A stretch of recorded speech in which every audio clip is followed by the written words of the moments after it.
Welcome, everybody. With a Friday night at the crib.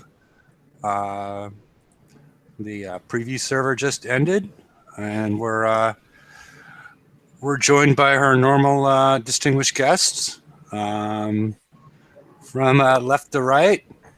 Mr. Tito. Nope, can't hear us, Tito. Okay. And Highlander. Yeah, hello, everyone. Dr. Death. Hello. And Disturbed God. Or what are you Hello, now? people. Okay. Huh? And this is Hefe once again. You're welcome to join us. There's a link in the chat box to your right. And whoops, Tito dropped off. I think, was anybody else in the preview server? I know Tito was. I didn't make it. I couldn't be bothered because if I do make it, it messed up and my base is like level 6. Okay. I'm not sure what that meant, actually. But well, when you first do the preview server, they try to import your base. And if they import your base wrongly, you get reset as a level 1. And it stays that way if you even get into the next preview server. Your base is going to be the same as last time, so you have none of your ships and nothing at all to play with. oh, but did you start the game on Facebook? Yeah. Okay. I thought that was for non-Facebook people. No. Right. Okay. And hey, Tito. Hey, Tito. How are you? Oh, pretty good. Man, my video. And I was telling everybody that you were in the preview server. Yeah. But I can tell you, all the weapons you have right now are useless, Suck. even the Mauser. Yeah, even the Mauser suck. I put the Mauser on the Ironclad, and I was sitting, taking a lot of damage just to kill some of those turrets, because I was needing 3 and 4 shots.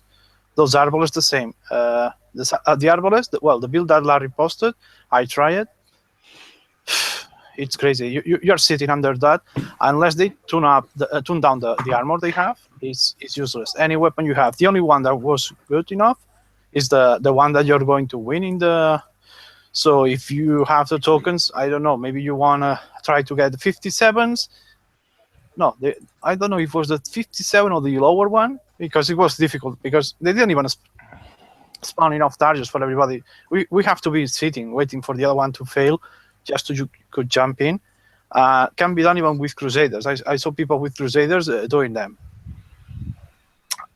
So maybe you have to do a greeting on the low ones to get the weapon if you want to even try the top ones. But the top ones with Cannoneers... Yeah, and from what I saw, the top ones weren't even there. Those were A sets, not the... No. Tier 5, not tier 6. You only have A, B, and C. You don't have the S set. So I don't even want to dream how is the S set, because I will have nightmares. Okay. But I tell you, I tried all weapons. If you go with the Ironclad, you want to go as much radioactive possible as you can, because you can try at some points when they have the sum of EMP turret, you can try to hit at that. It dies in the first shot, and then very fast try to go and kill the radioactive one, because the radioactive one is a shockwave with every single shot. So you're looking at it, and you are seeing your fleet going one after another. Or you have to spread, but you don't have much room if the walls have already come into you, as you can see over there. But okay. I tell you, I don't like the rate at all. Okay, we can. You're spoiling the ending. We'll get to that. I think we got some slides for you to potentially talk to as we.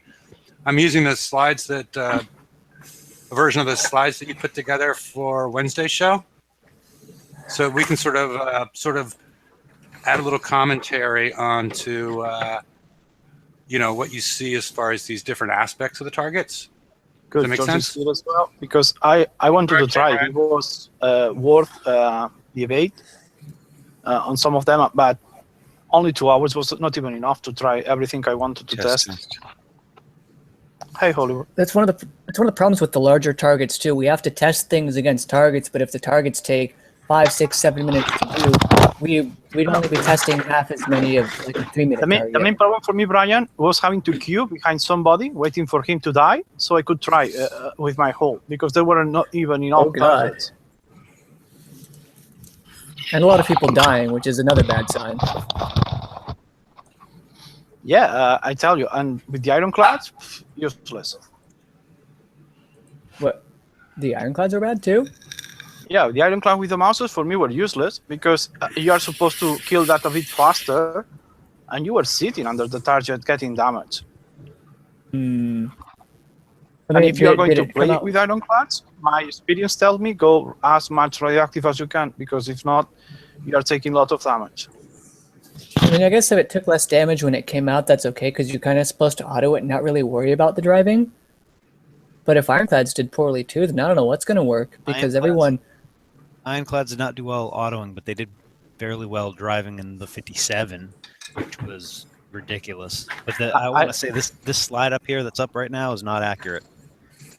No, This because annoyed the hell out of me, because that you do not move in the direction that you will move, and you get bumped, and you get bumped into Yeah. freaking turrets, which is bullshit. well, George, did you find any? Because I found that if you, let's say, half of your ship was past the wall that was coming out, you were pushed ahead.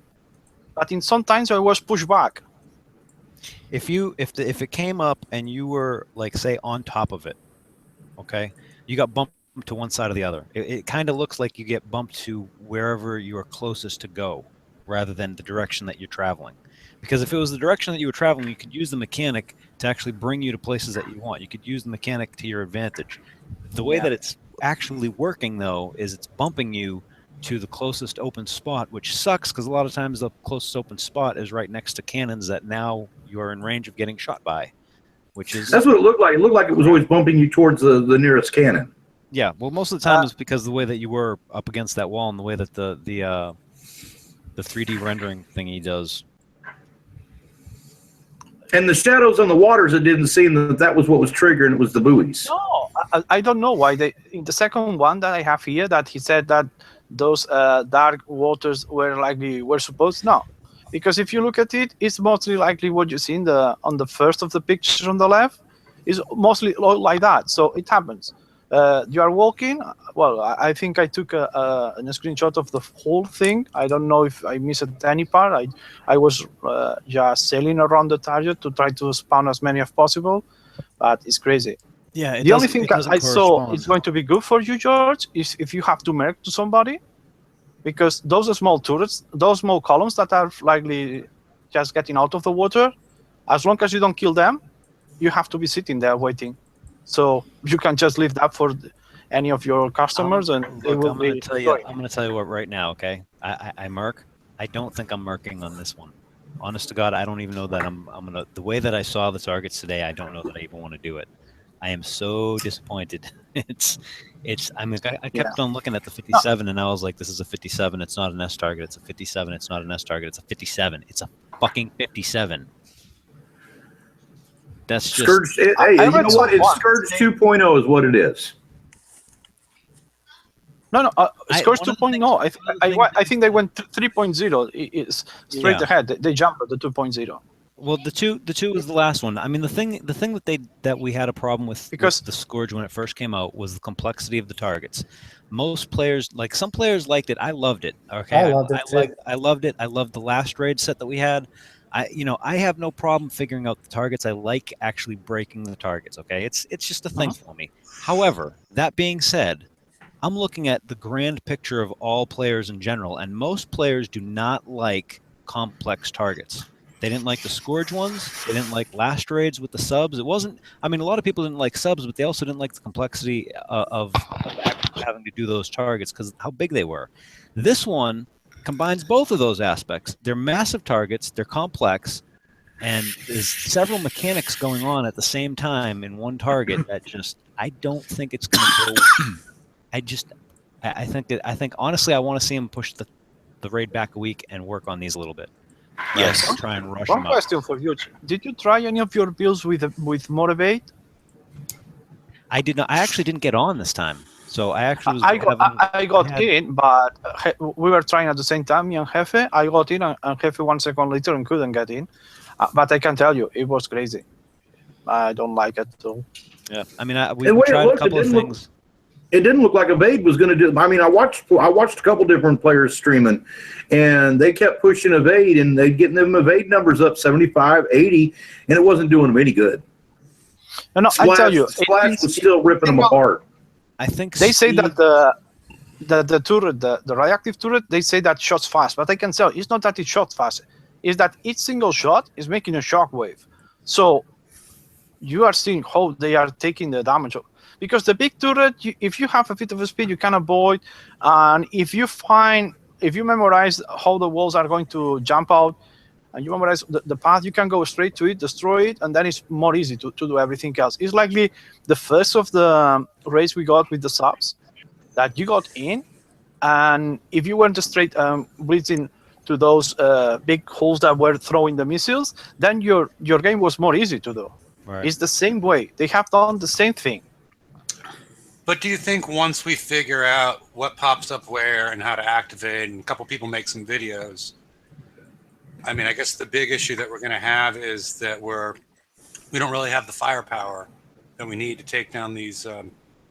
Exactly. We don't that big. They were pounding on that center turret, which means you're going to have to rush the center turret. There goes your lag again. Yeah, you're lagging again. Death. Try again to save because nobody. He just froze. He's freezing. His whole picture froze too.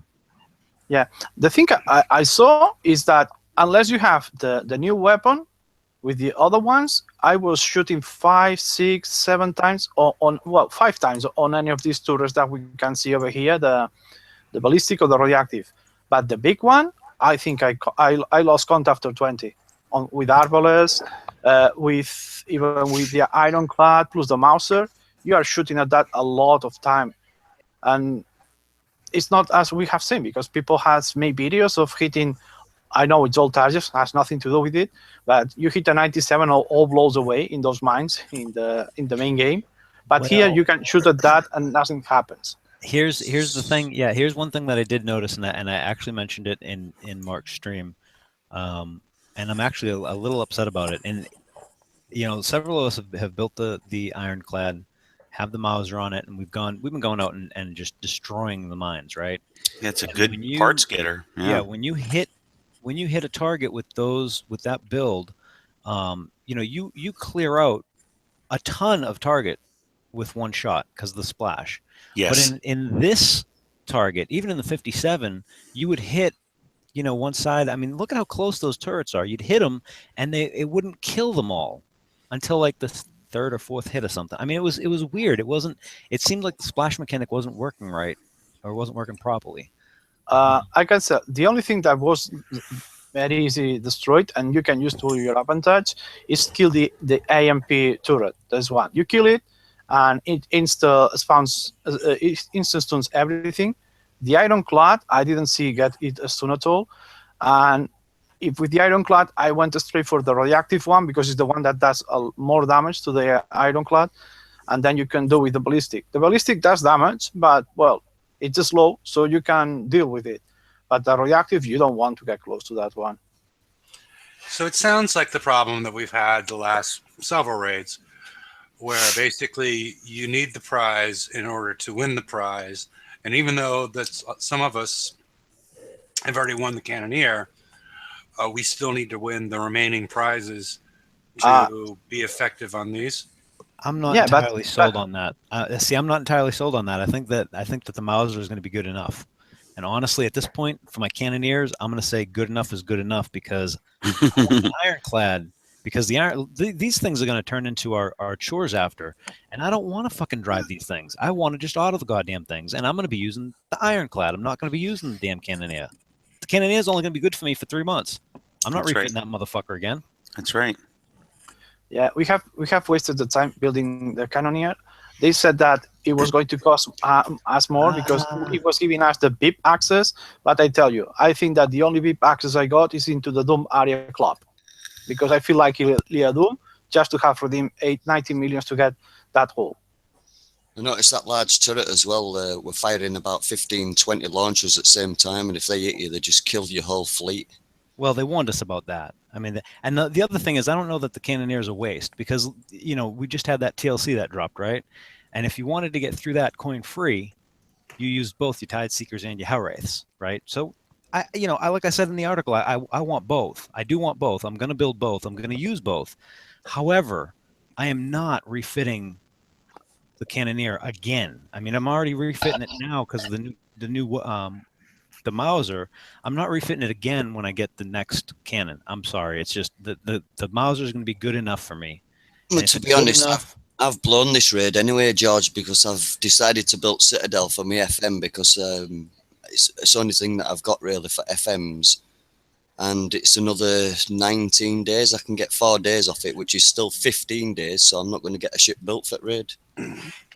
Tito, do you want to run through a quick summary of the turrets and the types? Not with any real opinion, just sort of a summary of what you saw. Okay.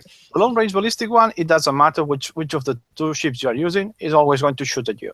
It takes a big chunk of your ship, but it's not that much. You can deal with it because it's very slow shooting at you. It doesn't look that much, Tito, but when it actually hits you after a few times, it doesn't have to take it off your ships. He needs several ones before he gets 25% of the damage on your hulls. But well, it depends also on the build you took. Yeah. At first time with the Cannoneers, I was all ballistic trying that one because I was wondering why everybody was going radioactive. So I tested first ballistic, and I was taking less damage. The problem is that, as we know, you cannot stop because there is a radioactive one that is shooting at you all time. And you don't want to stop and let that rain of launchers fall on top of you. So I think that if you go radioactive, you are not making much of a mistake, or maybe half 50 and 50, but you need radioactive especially. The short-range ballistic, if you are using the Cannoneer, it's no problem, because unless that you click on the target, that we don't normally do, we just, as soon as we see that our cannons are shooting, we don't get closer, it's not going to shoot back at you. The same happens with the radioactive one, but that's only with the Cannoneer. As we know, if you go with it's sort of like the Hellwraith with the thermal on the scouts. Yeah, if you are the typical guy that click on the target and wait for the ships to stop, on the short range with 100, they shoot back to you because I tested it. But if you get just reaming the border, you are shooting and you don't have to worry. The only worry you have is if you have killed or not yet the big radioactive turret that is shooting at you at all time. That's the only problem. So what we're looking at then is short range turrets have 99. Probably, or 99 or 98. They've stopped you auto in the target really as well. So I wouldn't play this raid with air shakers, to be honest with you, because you are going to get damage from every single turret. Yeah. Unless you're using a ironclad, because you're going to get damage from every single turret anyways with an ironclad, correct? Yeah.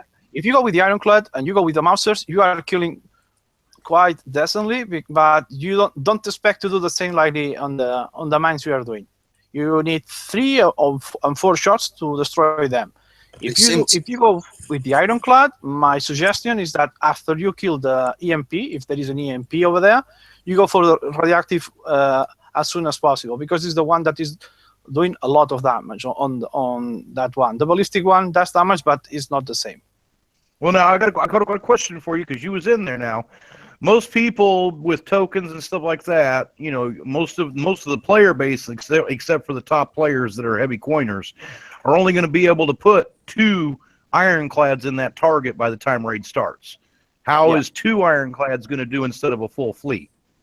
It's not. I don't think that 2 are enough, to be honest with you, because I was waiting for shots with all Mausers, so it's 10 Mausers, so 40 Mausers is 4 shots to kill a turret. I think, to be honest, we tried 3. Anyway. We tried 3 and it worked okay, but that was in a 57, not in an A target. I tried the 75 because all the 57s around me were all busy, and I thought it was just done with just 2 hours because the preview was very short for me to try and test things, just to sit there and wait for somebody to die to jump in.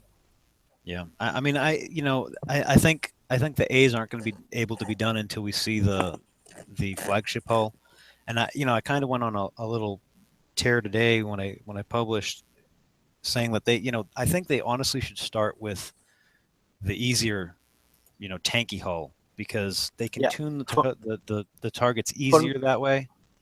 Mm-hmm. Wasn't that what Kickstarter told us last month?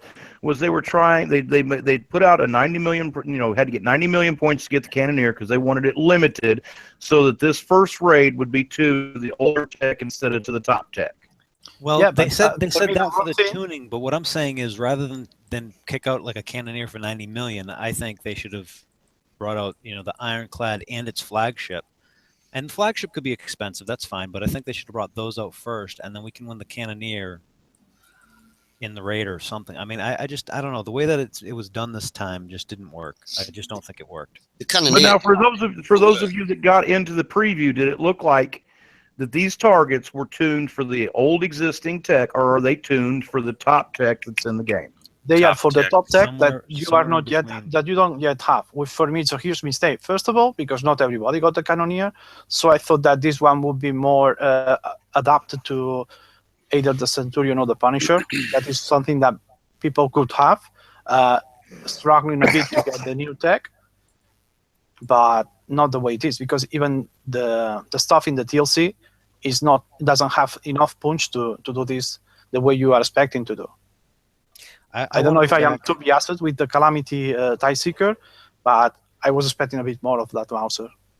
Yeah, I mean, I'd have to go back and see what they said in terms of tuning it, but I think, the B sets can definitely be done with the Ironclad. The A sets, I don't think you can do it. I think you need to have the Cannoneer, which is not what I was led. I mean, that wasn't my understanding about how these were going to be tuned. The S target, I have no problem if that's just for the Cannoneer. That's a kind of a given. But the A sets, I kind of expected the Ironclad and the Centurions to at least be able to do something. George, is the A set? A set would be a tier 5 target, right? Mm-hmm. Exactly. And then, but what they noted was that the Ironclad was to auto tier 4. Was what they said. We were or what driving. they wrote. But the experience we got is that if you go driving, the Ironclad does much better in the A set that was doing the Cannoneer. The Cannoneer only does better with the tech that you're going to win, but not with what you have at the moment. No. We did pretty well with the Cannoneer in the A set. You did? Okay. Assuming it stacks all right. Okay, Yeah, that was the biggest catch, was the lag. If it didn't lag, it did well. If it lagged, they weren't stacking at all. It was the same issue that we had with the Hell Race last raid. But Okay, George, now it's a question you were I asked. doing. Go ahead. It was a question I asked both of you, because I wasn't on the preview server, but the thing that I noticed, at least visually, I got a different answer from both George and Tito, was the fact that it appeared with the Cannoneer that you were pretty much, if you drove correctly, you were only getting ballistic damage. If you fucked up, you were getting a lot of radioactive damage. But with the Cannoneer, that, from what I saw, observing, it looked like I would want to go with all ballistic plates because of, the long-range ballistic turrets are going to hit you. And the short range of both the ballistic and the radioactive, and then the little central fountain of flame, or whatever you want to call that thing in the middle, you could avoid these things with decent driving. Correct? Yeah, I agree with that. Well, I haven't determined on the long range ballistic one. It looked like it was tracking, so it looked like it was accuracy based. I'm not entirely sure. I would have to go back and look again, because I was kind of multitasking at the time. But that might be the only damage that you will get long range if you drive properly. Is that long range turret?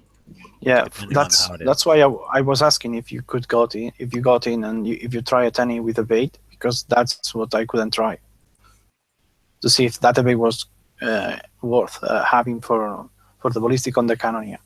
We took off agility 4 don't know if Brian was there for that one, but we took off agility 4 and that's when we put the engine on it and in its place, and I didn't notice. Actually, we took less damage, I believe, when it stacked right.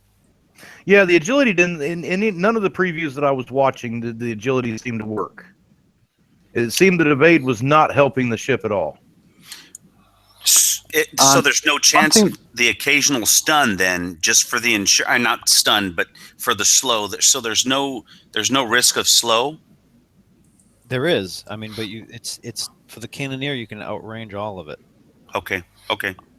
Yeah, and with the ironclad, when you try it without agility system like they did, you have enough immunity on yourself. Well, not immunity, but you have that 100 or no, you have immunity. Over. The ironclad is immune to stun. Outright immune to stun. Yeah, it's 100%. So, yeah, but when you play in the shipyard, you can get to 200, and I was wondering if I can get to 200, does it mean that 100 is not immune? So the base value. I was wondering. No, Tito, the base value is 100. I mean, it's 100 right out of the box. You're but if you put agility system and you put the stone armor that we got, the limited one, the mechanic's showing that you're getting over the 100%, but 100% is still 100%. Yeah, you don't have to add anything else to it. You are immune to any kind of stun effect. Yeah, with the 100, that's what was my understanding. But then I got wonders when I saw that I could push it to 200. I was like, what's the point of going to 200? I think that's just a visual thing. I don't think that's because it's a multiplicative mechanic. And I went to some fast food restaurant that had 120% Angus beef. Where is it? What restaurant is it? They don't have them in California.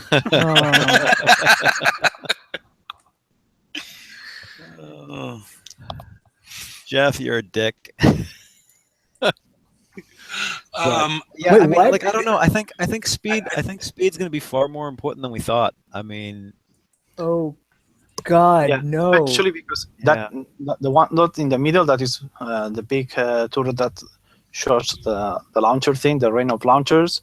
If you don't have a speed, you're always going to get the splash always from that.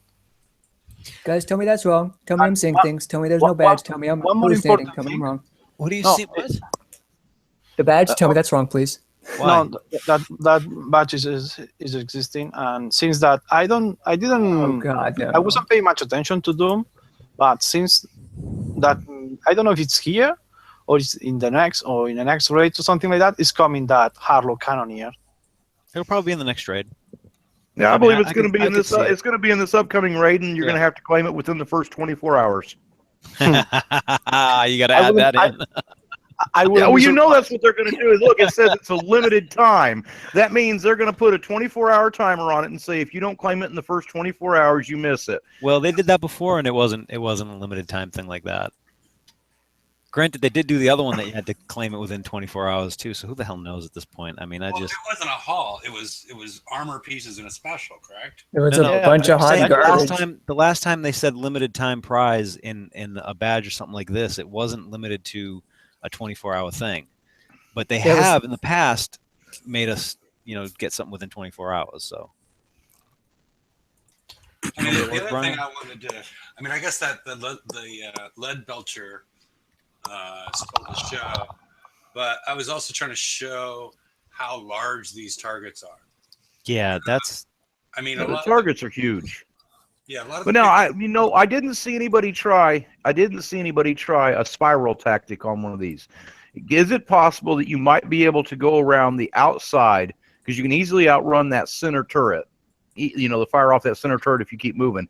Is it possible that you could possibly go around it on the outside, working your way in until all center turrets where you could just run back and forth sniping it to stay ahead of its explosive attack? Price did that. So hold on. So yes, someone has tried it, and it was on a different target, and I believe the best that was done was under 30 minutes of damage with the cannoneer. And I think this is where me and Mark were discussing on the stream about going counterclockwise, because it was found that the going spiral counterclockwise actually did better than doing it clockwise. I have no idea why. Because Well, in my case, well, it's in the middle is the launcher, no, and the launcher is moving clockwise. So if you go the other way around, you are avoiding it for a while. Did I miss that? Is the launcher in the middle actually spins? Yeah, I thought it turns tracked around. you. When it starts, I think it starts at 12, and it starts to turn all the way around till it finds you. And in my case, it was always coming clockwise, so I was going anti-clockwise, and it was taking for it longer to find me. Interesting. I never noticed that. And also, I was watching an Australian preview stream, and it was going the opposite direction. So. Yeah, for the Coriolis effect, you mean? God, tie me kangaroo down, That was boys. horrible. That was absolutely horrible. Well, Tito knew what it meant. I'm not sure everybody else knew what it meant. Flush in The one toilet. thing I Yeah, can say great. for the people with using the Highlander is if you put it on a corner, you don't need to worry. It didn't get a single shot.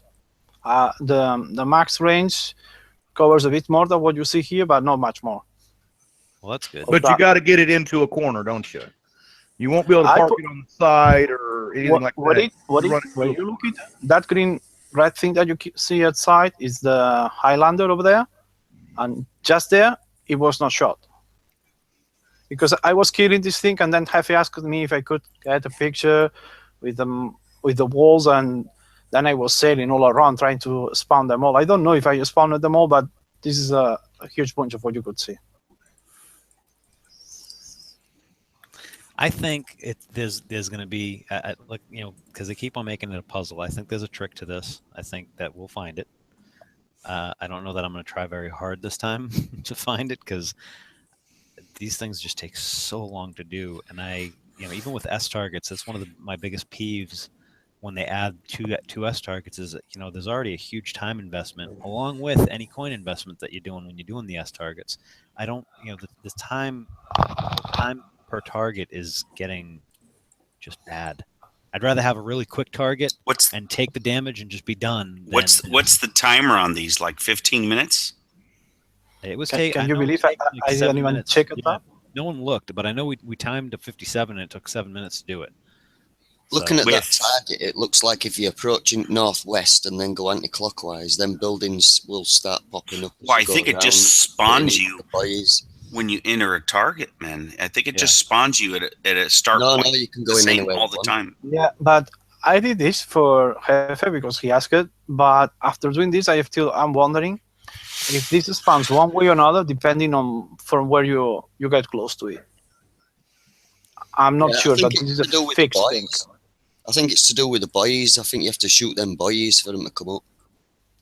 No, it's you're good at getting within a distance thing. I have no idea what the buoys are for. I think they might actually be just if you want to target, if you want to auto, they have targets to actually force the ship somewhere. But I could be wrong. I mean, I don't know. We can ask. We'll find out next week. Yeah, I think you need to ask that. So when I was actually watching Price's stream, he were going around it in the buoys and things were popping up around him, pushing him away. I think those little buoys, I think those are the sonar detectors they're using for subs. No, there's no there's no subs in there. Yeah, there's no thermal. There's no fleets at all in there. There is no thermal. There is no torpedo turrets. It's all the ballistic. But also another thing that's important to let the community know, I think, is it seems like no other weapon other than ballistic was able to do any kind of damage. Correct. I couldn't even try. We only got 2 hours. You spend probably the first 15-20 minutes just ranking up the ships you are going to try, especially with the ironclads and stuff like that. And after that, you're just waiting to see if the guy that is trying it dies, so you can get, because they didn't. I don't know if they were worried about lag, and they didn't spawn enough targets for all the people that was inside. So Hefe, what was the preferable speed? Not the base speed, but for just one cannoneer that you guys or that you saw that people were trying to use. I know I saw George in the TSM, but I don't know what base speed people were aiming for? Too fast is not good, and too slow is not good. Somewhere in the middle. What was that range? Do you? Well, I seen ships that were 37 to 57 in combat speed. Yeah. What did you see that worked better, speed or something maybe in between? If it were too fast, it were going past the target and not shooting it enough times for it to blow it up. If it were too slow, it were getting hit by flechettes. I see. It also depends on your tactic. If your first tactic is go for the launcher one, you don't need that much speed after, because it's the only thing that normally shoots at you that you worry about having being slow on the map. For the rest, I was on 33. You get a bit of the splash behind you, but one important thing for people that is going to refit and do stuff like that, the new special that comes into in this raid doesn't work with the Canon System 4. What I actually so you have to decide in which way you want to go. What I actually because found this one as well is go on, Tito, carry on. That this doesn't work with that one. So you are going to be another time faster when you refit and use this as one, because you are going to use again the nuclear accelerators, and that helped a lot. Okay. Is this a good segue to go into the slide? Well, let me just finish with this, what I was going to say about that target. What I actually found funny is while Price were driving around trying to get in range of turrets, the walls actually lifted up on him and lifted his ship out of range of targets, or even into range of their targets. It pushed him forward or backwards. Yeah, that's what we were saying before. It bumps you instead of... They say it's supposed to bump you wherever your bow is heading, but when I was watching that server preview, I didn't see that to be true. I thought it just kind of slid you off the edge and slid you closer to their damage. No, it bumped you. It bumped you to the closest open spot rather than continuing where you were driving, which is what they said it was going to do. If your boat were hanging off one end at wall, it'd push you to that side at wall rather than push you backwards. It'd push you forwards. No, it depends how you get, because I was telling George to see if he experienced it as well, because sometimes I was pushed forward, but sometimes I was pushed backwards. Yeah. I guess that it depends on the center of this ship and the center of that wall that is coming up, and it push one way or another. Yeah, that's exactly what I just said, but yeah. Okay. Alrighty. Can we move on to the high velocity rounds, which is no. What? Because I'm going to have to spend another couple hours explaining the math to you again.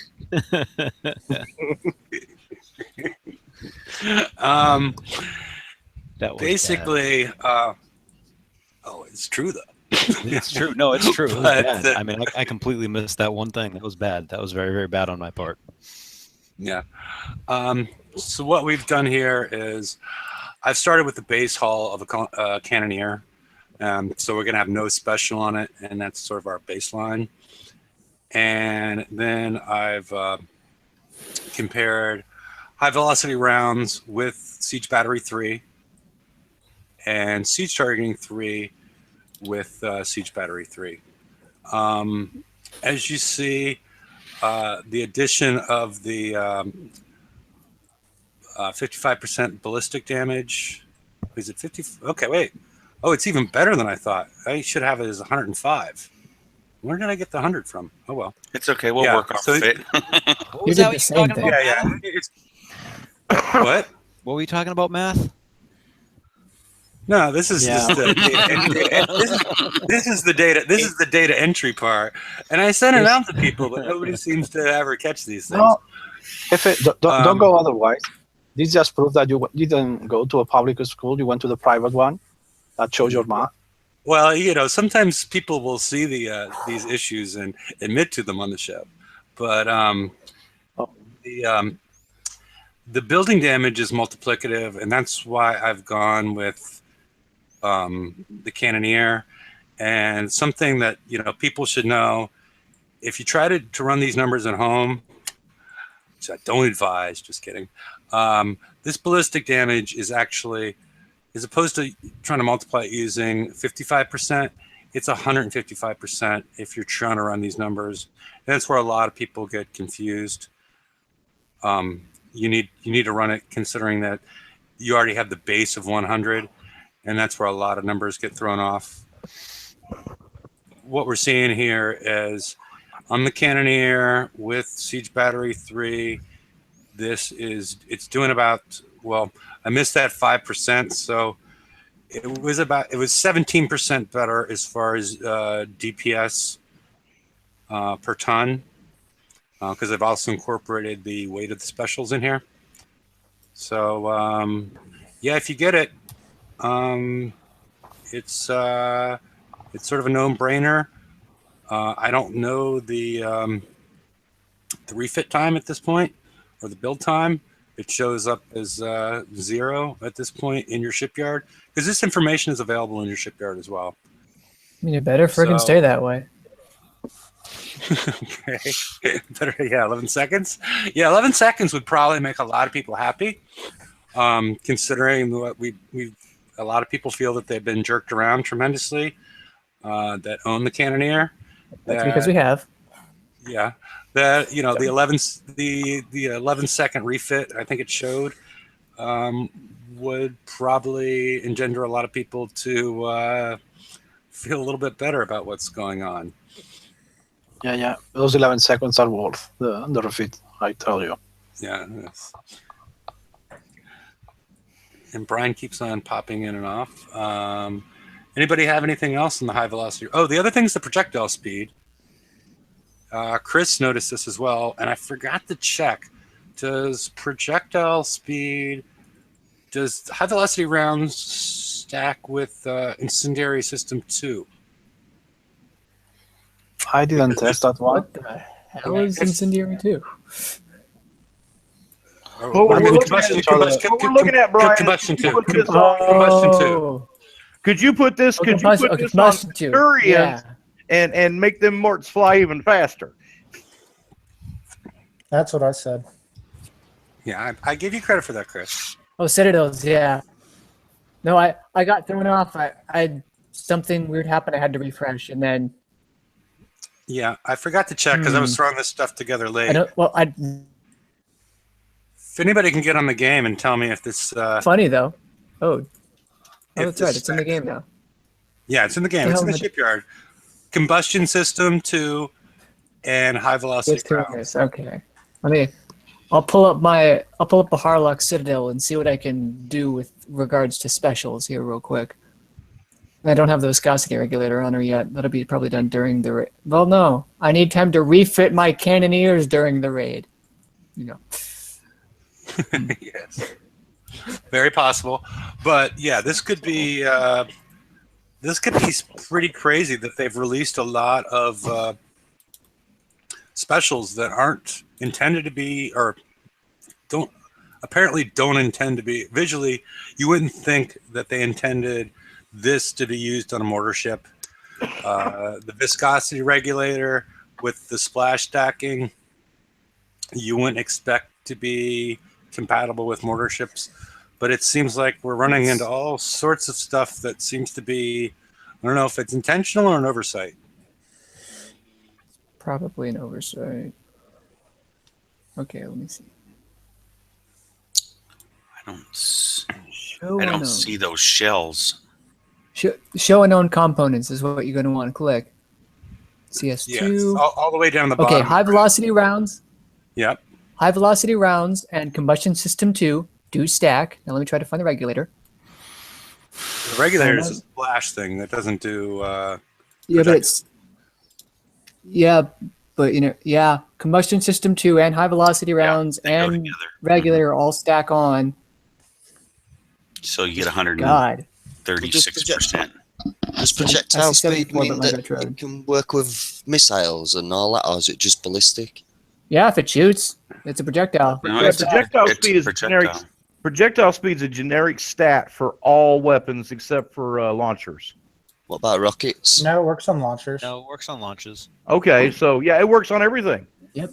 If you shoot something, it's a projectile and has projectile speed. The only thing I don't think that doesn't is a thrower, and Oh, poor throwers. It's gonna be okay, guys. So think of Citadels with a Harlock Citadel, and then add this to that. Your morts will be flying faster than your missiles do. Yeah, or on your Zoe's Vendetta. Guys, Oh, I'm out of special stuff. It That'd already. be nuts if you put that on a Harlock's friggin' I need the engine on my Citadel. Damn it. or even the Zoe Vendetta. Oh my God, those things like. Yeah, it's and the weapon weight is not that high. So maybe they'll fix it in some way, or because they don't stack with siege targeting 3. That's what I put. Oh god. Oh. But think about it in your defense in your base. Yeah, I mean that's amazing too. Holy crap. Yeah. I think people were jokingly thinking of like putting ironclads because of their 200% inherent splash bonus, and just putting mortars on those things, and then you put this on those things. Well, Just yeah, why not? but you don't already have the Harlock Citadel or the the Harlock Citadel or the Zoe Vendettas. They already have either 100 or 100. They already have the 100% projectile speed. Yeah. So yeah, you're adding this. You're adding 100 to 100, and then what's the combustion system to 70 or what is that?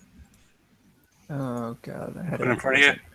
I'll find it in Huggies. I think I had it on my retro level. What was it? What speed?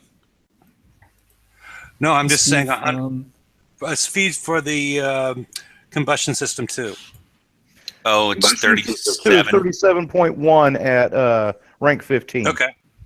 Okay, so we're looking at 237.1 as far as your projectile speed for mortars.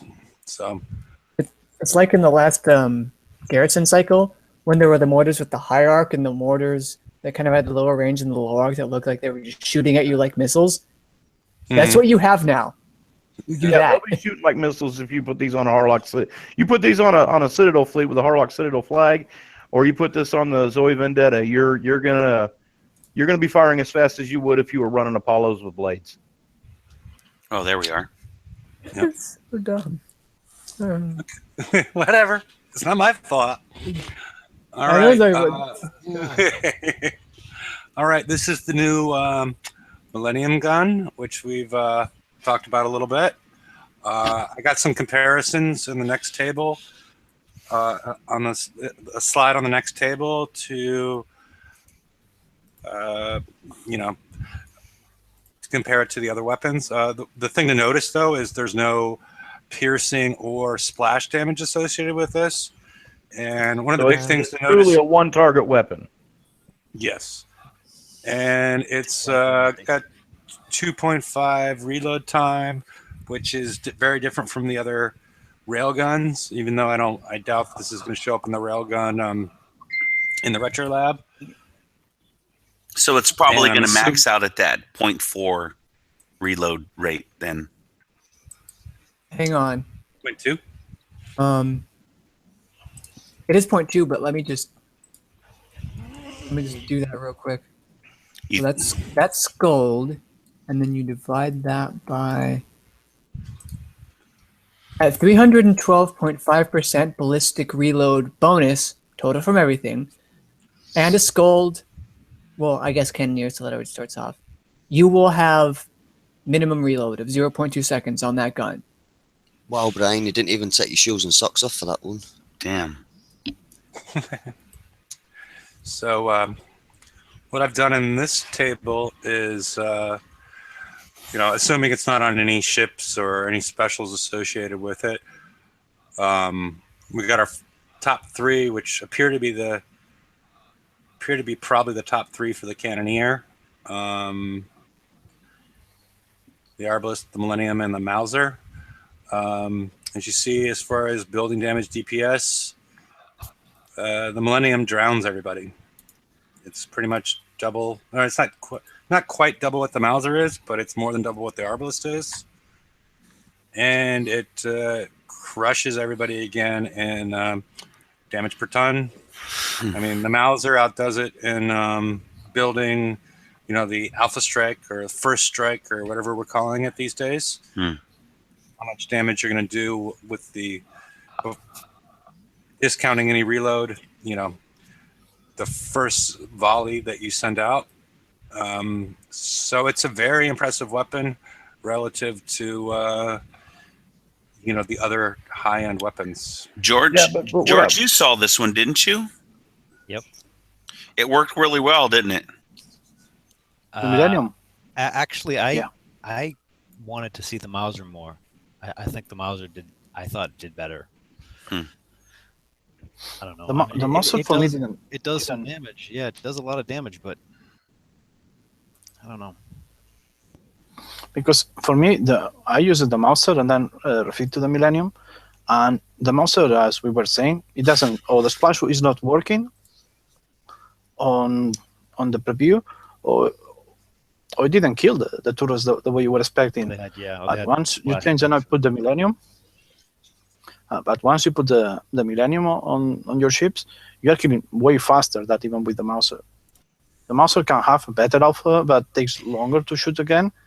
And the other one was shooting very fast and cleaning very fast the turret. That is what you want at the end. Right, but here's the thing. Is the Mauser good enough? Because I'm going to have my Cannoneers pretty much built, except for a couple of tweaks, by raid time. No. I'm not refitting those damn things. Yeah, I think that. No, I'd say Millennium big Cannon difference. Cannoneer. But see, that's the thing I think that's made so many players upset this time is the fact that the Cannoneer was supposed to be the go-to hull. We built the Cannoneer. We put the tech on. We ranked them up. Now we got the new Mauser cannon, and you got your coiners and your top level players have all spent the time, the coins, the tokens to put the Mauser on there.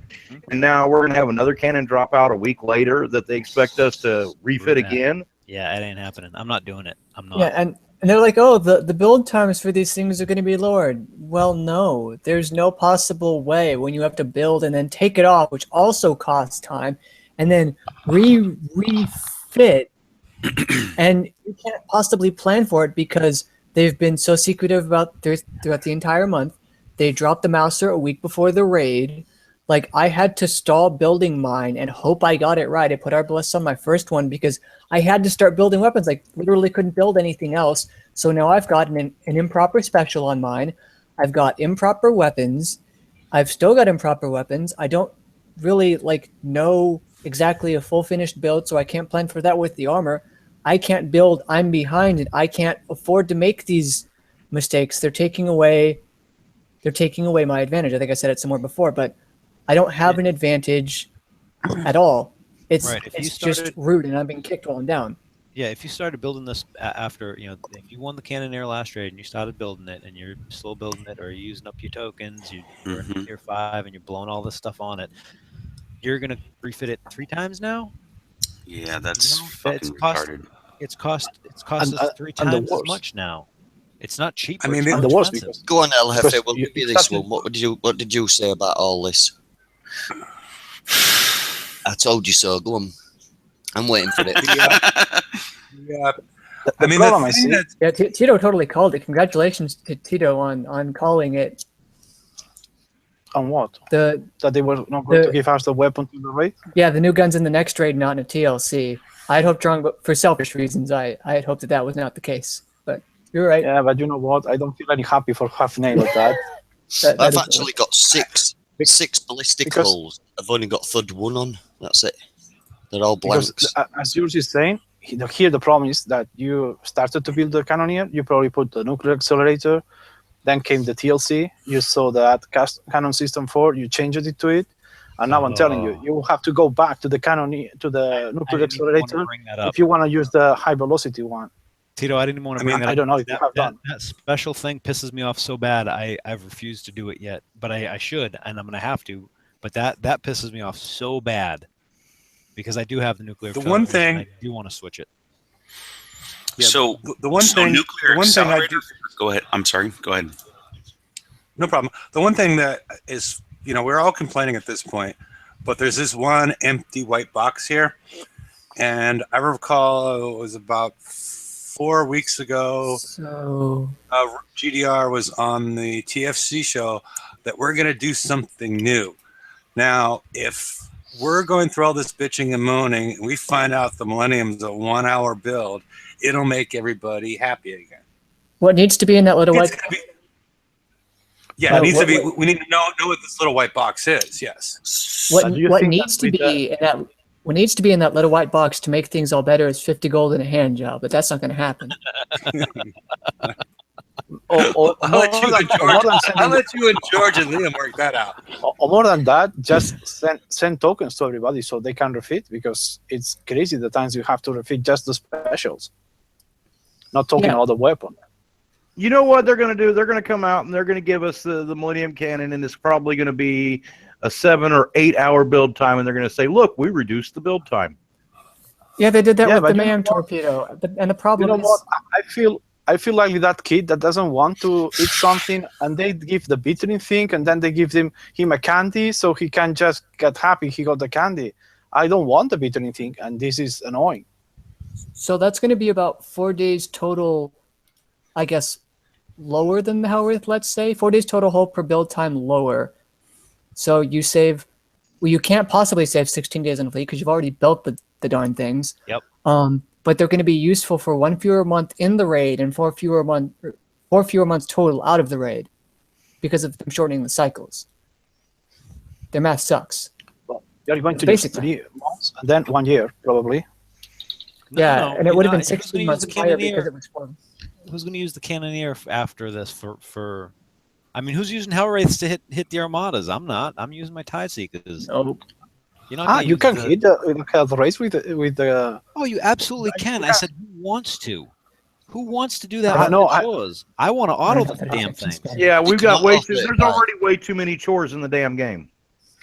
I'm not going to Hellwraiths to go get fucking uranium. Screw that. And this, I think, was the other big problem that might have been brought up.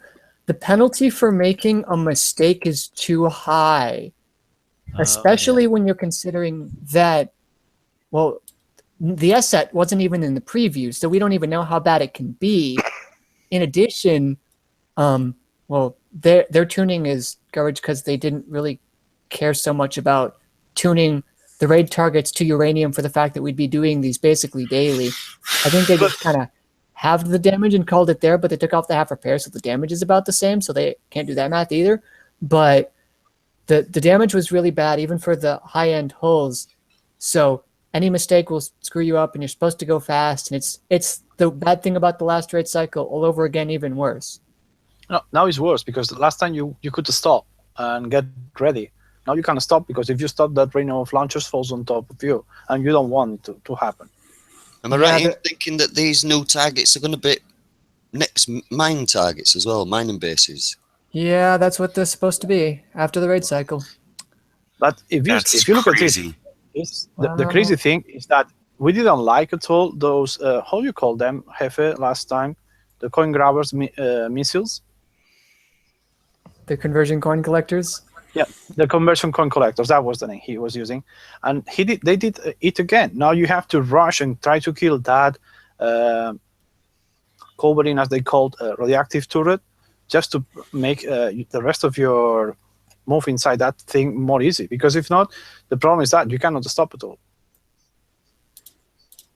You don't really need to stop on outside turrets, really. It's when you get into center, you need to circle that launcher turret until it's dead. But you need to keep away from the other turrets. If you don't have lag and you ask your ships to turn, and they do. But if you don't find that, because you find yourself in the same lag we have been finding, and I tell you, I think that George already said it, there is the same problem. You click all your ships on the same direction, and they are starting to split, one going to the left, one going to the right. So for a raid that requires that you skill or you go with finesse moves, the game is not helping you, because those ships don't go where you want, and they do their own way. Yep. Yeah, the thing I'm upset about is the fact that I was building mine, slowly using whatever, and I don't have not all my cannoneers are at the same rank, so I'm even further screwed than the server by having the different ranks and the different turn speeds. Taking 10 days.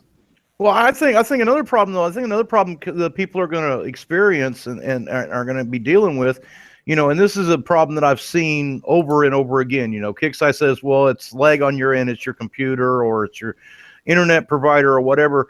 Well, stop building the RAID and expecting everybody to have the latest computer with the best internet that's available out there, because people don't. The majority of the people don't have that.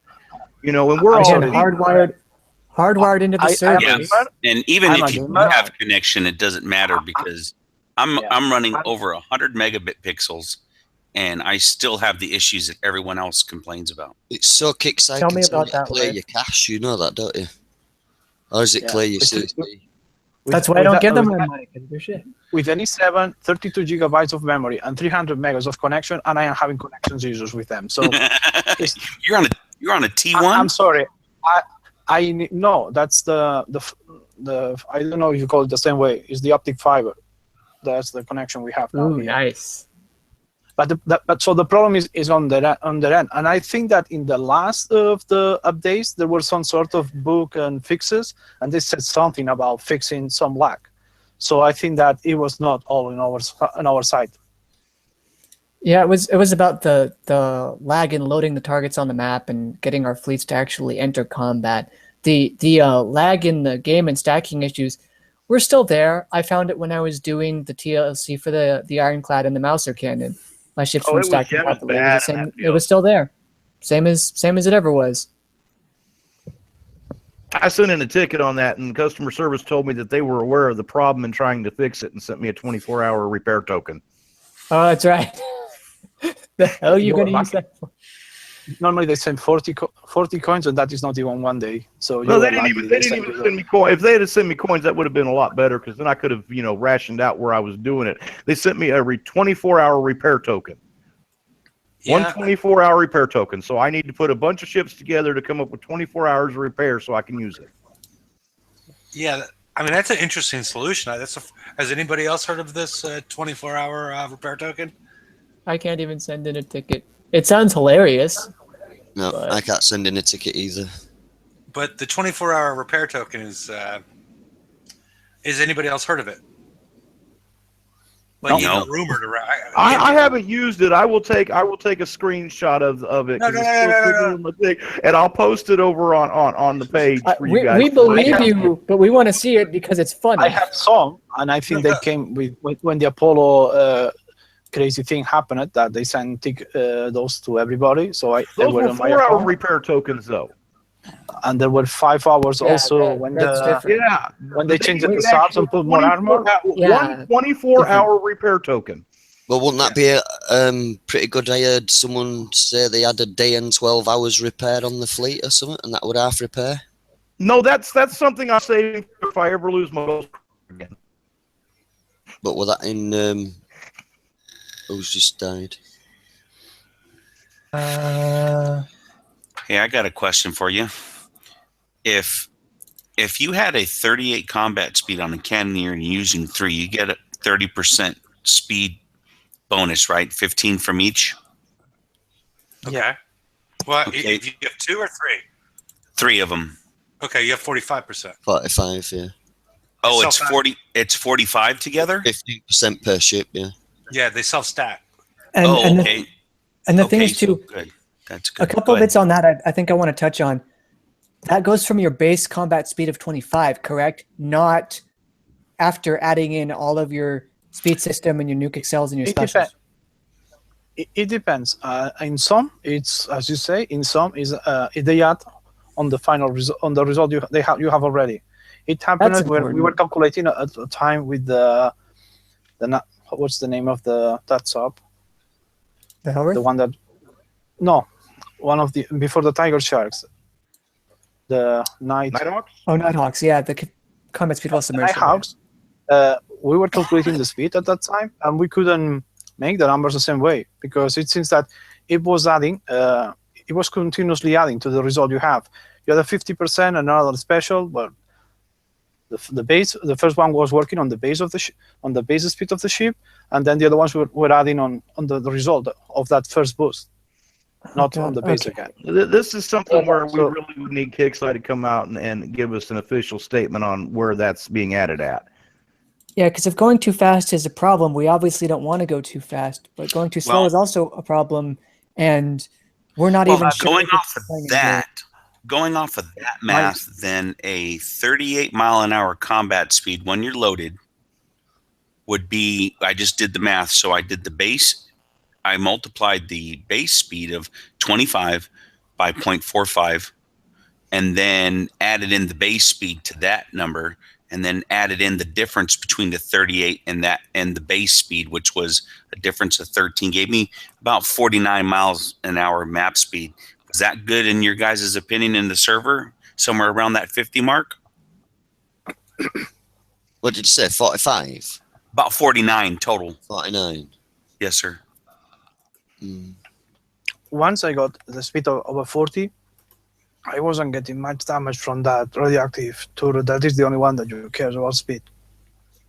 Okay. And for the other ones, it depends how you do it. If you go first for the big one, finding the way in, once you kill that one, you don't care about your speed anymore. Yeah, I am thinking that using, because I got Arbalest just like George does, and I have 4 Arbs, and I use 6 D35Zs just for the speed. And so to tone it down, I would delete my speed system 5 or my engine, and then I would kill the agility with reloaders. And in Huggies, it shows me a building DPS of 387,000. I tell you, I tested the build from BP Professor, the one he has on the blog, Yes. and I built 4 ships. Yes. It was 16 arbalest shooting, and I was needing between 4 and 5 shots to kill that thing.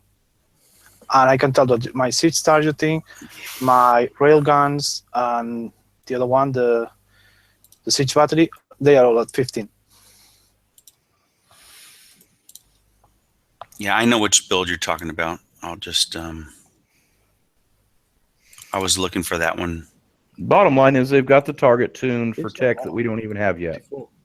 And they said they were trying to limit the target to specifically avoid this problem happening, but they've done it. And then they've also given us something that is better than anything that we currently had in the form of the Mouser a week before. The problem is we'd have to refit within that week, and that might not even be possible for some people. So if you're on a corner, you can, because you go into your shipyard, and if you have any of your cannoneers already built, you go and refit to what you think now you need, and you will see that it saves you between 8 and 10 days. Actually, the tokens you have for your Forsaken mission this week, you're going to use just to refit one of them. But there's a few problems. Not to build.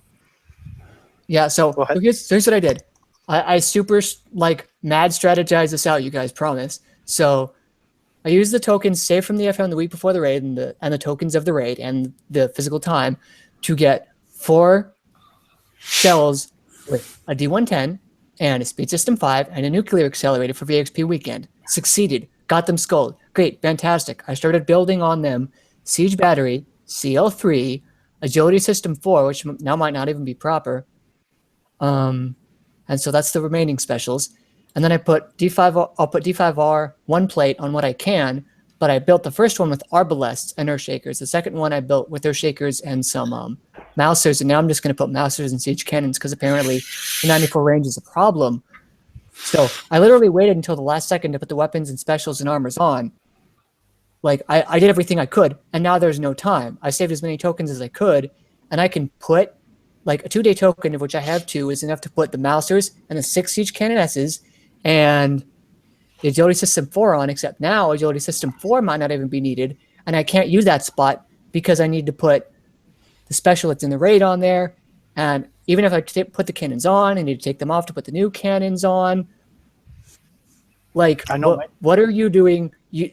Many of you should probably not be responsible for the decisions you were anymore. I don't know. Maybe people should be fine, but I don't know. It's impossible. I can't win.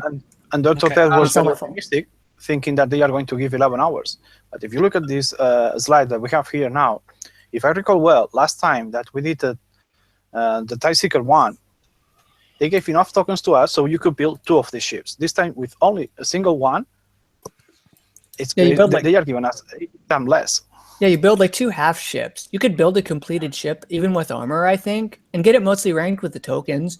That's pretty good. Half rank, I got 2 no. ships with what they gave us, 2 ships with half rank. I think it was something between 50 Yeah, or 56, something like that.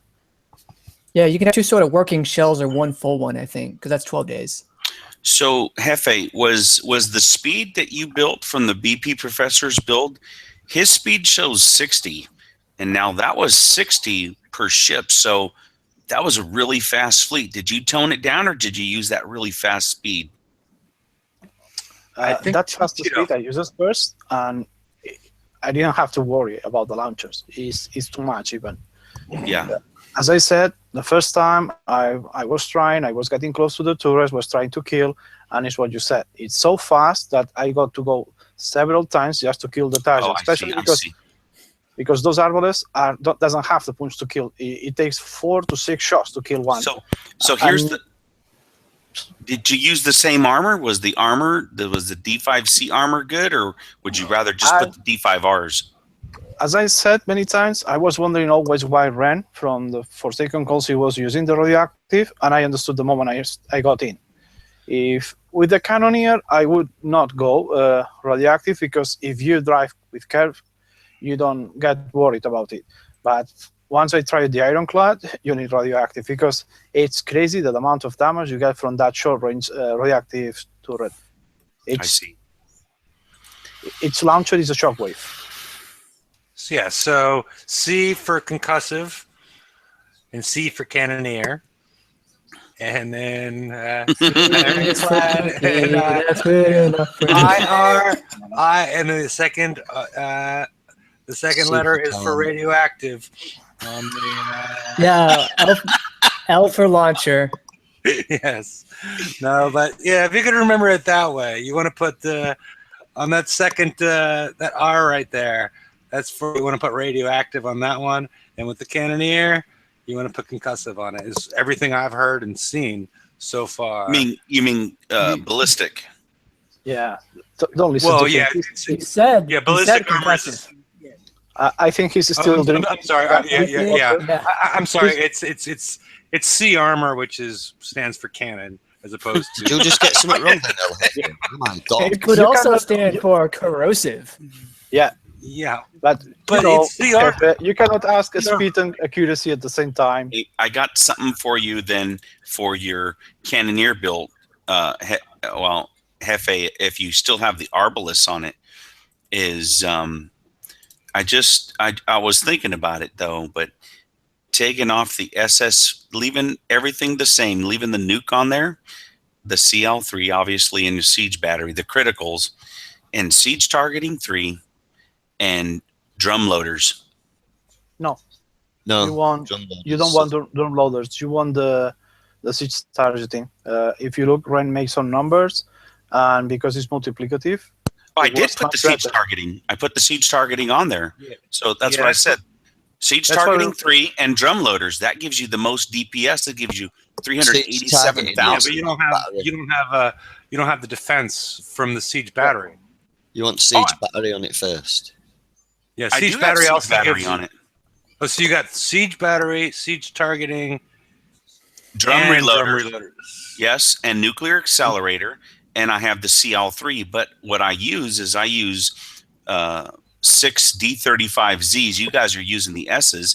It's 2 tons lighter, and then with my 4 ARBs, that right there is freaking 387,000 building damage. Just say them specials again, because you come out with 6 there. Okay, siege battery 3. Yeah. Siege targeting 3. Yeah. CL3. Yeah. The nuclear accelerator and the drum reloaders. Right. Okay. That was all in one hand for me, and I only have 5. That right there. That right there is I go from a DPS of the way I was going to build them with, the SS5 on there and then the agility system. It was 133,000 DPS. This way, it's 387,000 DPS. That sounds pretty good, right? And it makes weight by 387,000 DPS. Yes, 35,000. Yeah, I'm serious. You said 387,000 DPS. That's not it's not happening. On building there's damage. a digit gone wrong. 38. Are you sure you're not 38,000? No, 387,000 DPS. Somebody needs to check your math because that's. I'm using the Cannoneer, and now listen to this one, and without the drum loaders and the siege targeting on. Throw your build up in chat. I'm sorry. Throw your build up in chat if you've got it on Huggies. Okay, so I'll throw a print. Okay. Yeah. Okay. A print screen. Can I do a print screen?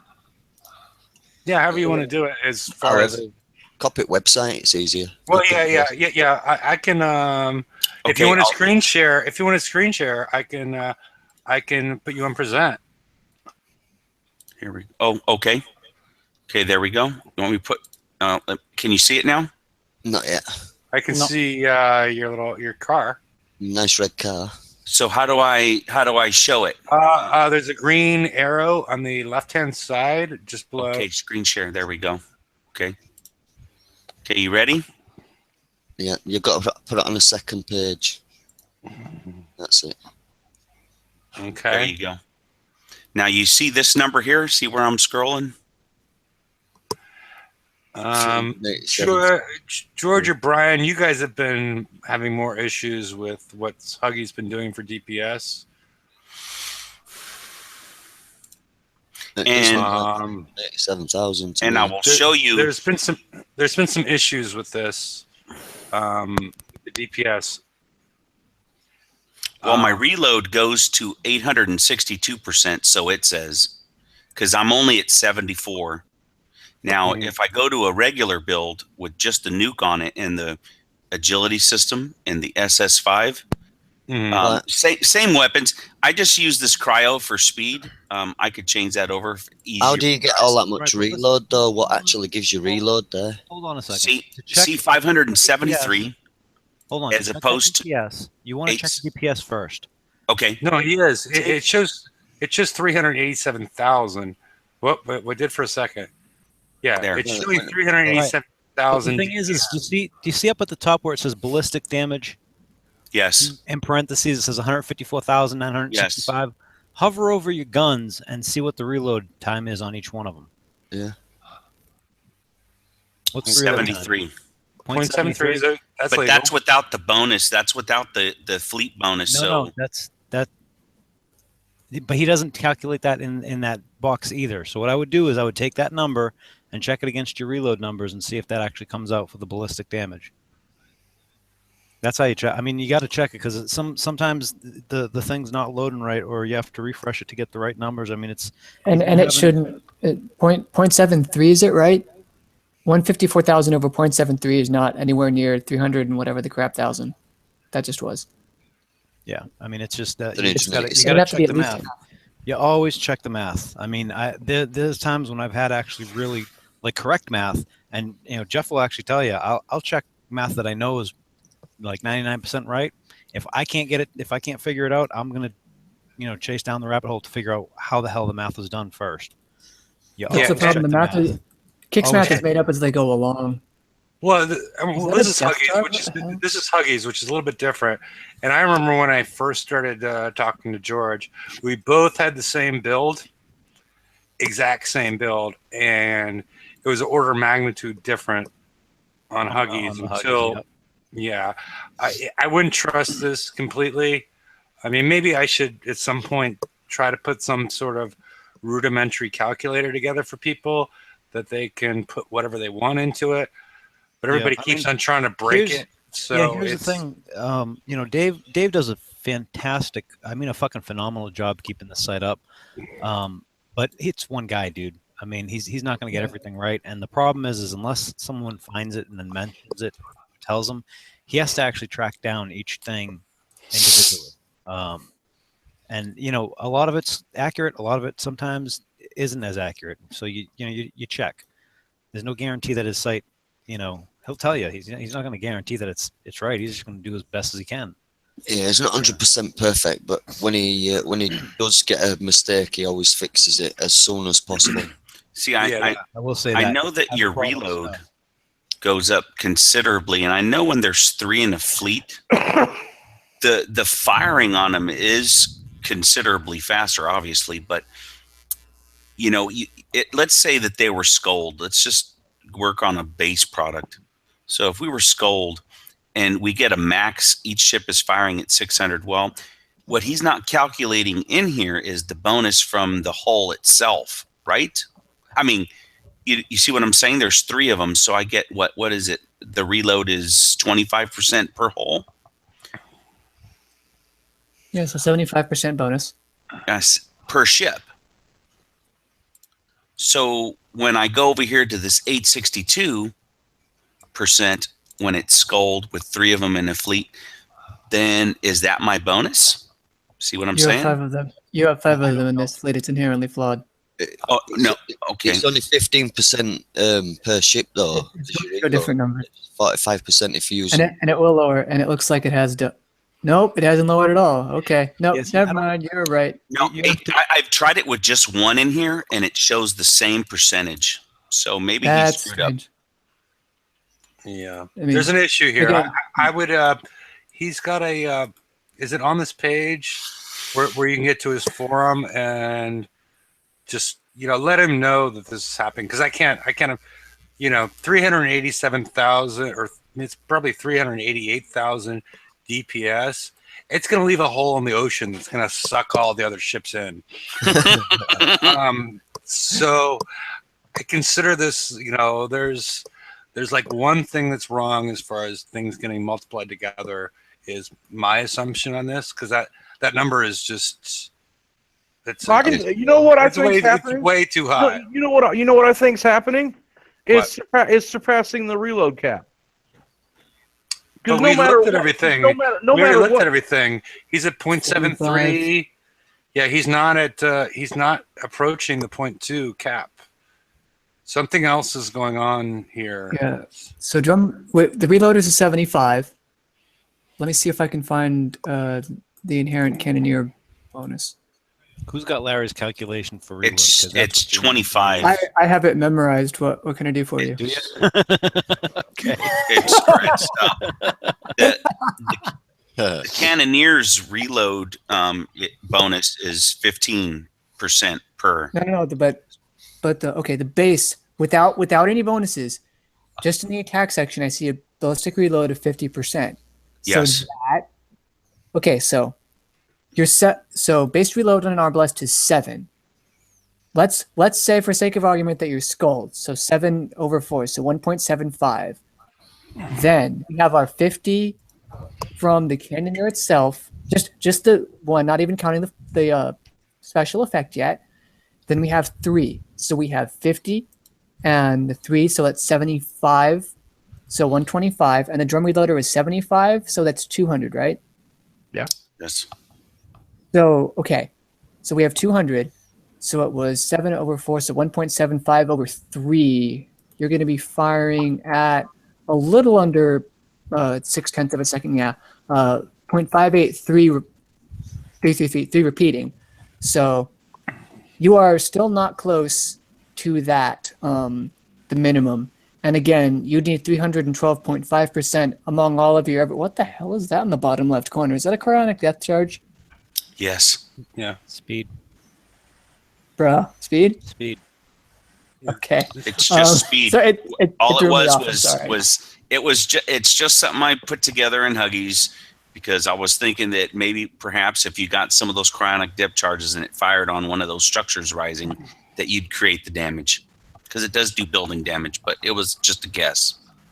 So Let me we can change sit in that the for you. dot field. Yeah, you might want to make that another cap. There, is that better for you? Oh, I mean, 413 if now. it works. Okay. Yeah, it's 413 now. We're gonna get it to a million DPS. Yeah, we're yeah. your arbalest should be reloading every 0.58 seconds. You're fine. I don't think it's possible to break the reload cap with our current tech, and you can't. Well, maybe with 5. Okay, so So it's 75. So 200. You got to remember these D35Zs do a lot more than those S's. Yeah. You've also, but the thing is, you've got to be in range. You literally have to be in range for all of them, and I don't think that's going to happen with anything under 50, as I understand it, which is a bit of a shame. Let me clear those off for you. 1549, probably. Alleviate the confusion. There we go. Now that's just with ARBs. Dang it, where? Well, that's still Show me. 144,000 even there. That's still better than the other special. Now let's just bear with me for a moment. We're going to do this the other way. I'm going to leave the this on, and then put what was that special? Anyone? Damn it! No, the Drum reloaders. There we go. And then without the drum reloader, right? You wanted siege targeting. Siege targeting, right? Yeah. So you see the difference at 126,000? You see that difference? Yeah. See You the can almost difference? get to- Now that's realistic, right? I don't know. I think that's way out as well. Hang on. So you had, this is still, okay, Scold with 4, and that there. 0.58 of a second? No, because your ballistic damage initially of a single shot is 105,000. We just calculated the reload to be 0.58. And even, I think you added another one, but even then that wouldn't make that much of a difference. You'd still need to be firing every, what's 270 over 105? About 2.5. So every 0.4 of a second or so, you need to be firing in order for the damage there to match up with the DPS, and that's not going to happen. Side note, you can almost get to the reload cap if you have R15 auto loader on instead of your drum reloaders, but don't do that. It's terrible. Yeah, too heavy. I think. Yes. I do this for fun, you guys. So well, now you can stack the auto loader on top of the drum reloader. Wait, you can? Yeah. Yes, they do stack. What the? We'd have to take siege battery off. See what I said before about making things up as they go along. Well, then you can totally get to the reload So cap. Chris, what would you say? What would you say is better? You go with siege targeting and the drum reloaders, or do you go with where was the other one I built? That one, or do you just stick with? Let's get rid of the. That's still too much speed, though. Where was that special? There we go. Or that one, the cannon system 4. Is that the one you're saying? Yeah, but then are you still having the 100 range? Yeah. Yep. Oh yeah. I mean, personally, I would feel more comfortable if you did this build in your shipyard and then multiplied out everything afterwards, because I mean, it appears. I mean, Brian, George, Tito, Dr. Death. It appears that there's something wrong. There appears to be something's getting multiplied the wrong way, at least to me. Yeah, the math is a little off. I mean, it's okay. I mean, the Huggy is amazing, and Well, just out of curiosity, Brian, or buddy, you guys are real good at these numbers real fast. What would an Arbalist do in the base building damage of 4,606? What would his DPS be if it was shooting at 0.2? 4,606 at 0.2 is 4,606 times 5, so 23,030. Yep. The 0.2 goes to, you just got to go to a second each time. Because one of the things that we found, I mean, one of the first times I ever found an error there was when I had a cannon whose reload was 1, and the DPS and the actual damage did not match. And I think we just found one. I think me and Jeff found one last week like that too. Where when we put it in, we're like, hold on now, that says one thing, and it's a 1 second reload. Why is that number different? Yeah, so but see, that right there shows, that right there already shows, just by that shows that there is a problem with the math somewhere in there, because if you're doing 23,000 for one cannon on a DPS, if you got 5 cannons, you're not going to be doing 200,000 points of damage.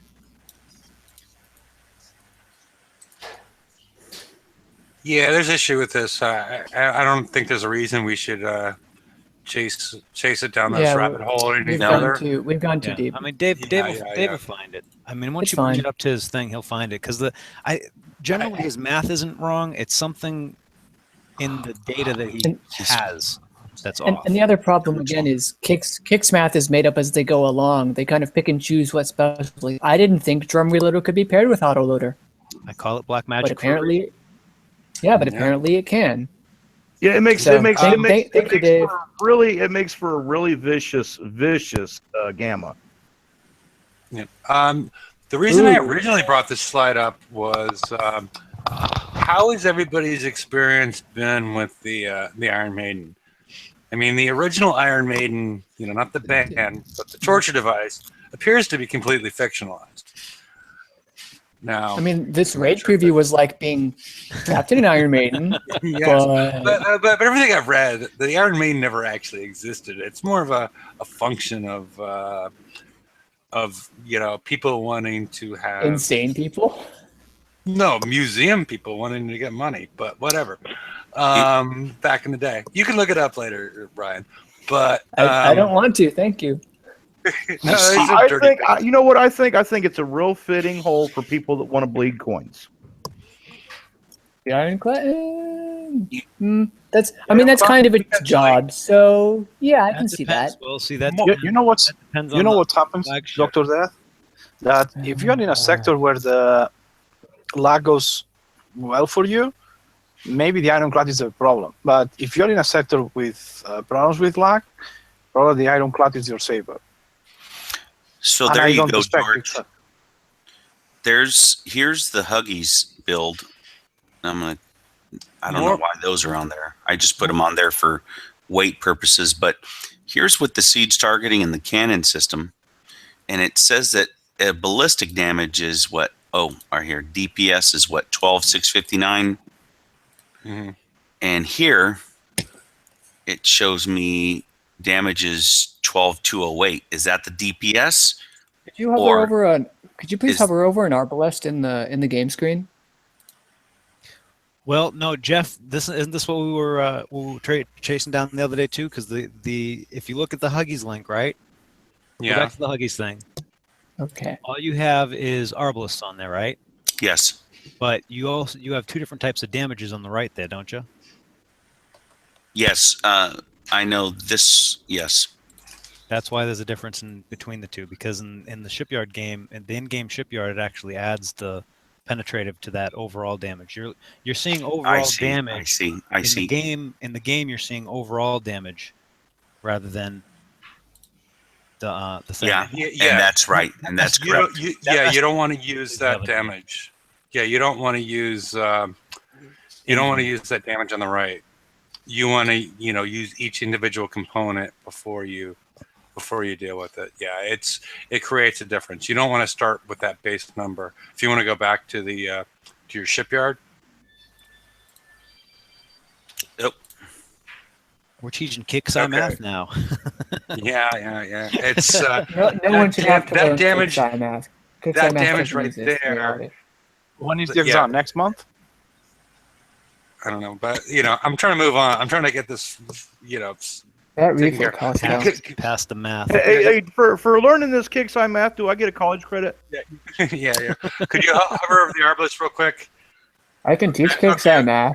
What's happening there is that damage is including both the this damage and then penetrative down below, but they get multiplied. They get changed differently because one of them, you got ballistic damage on the hull, you got ballistic damage on the drum reloader, and so those numbers, you don't want to start off with those numbers. So you need to start off with the pure ballistic damage and then add the missile damage associated with that, with the building damage. It's too complicated for the show. So let's move on. Yes, we'll pass. We'll do another show on Kicks Math. Yeah.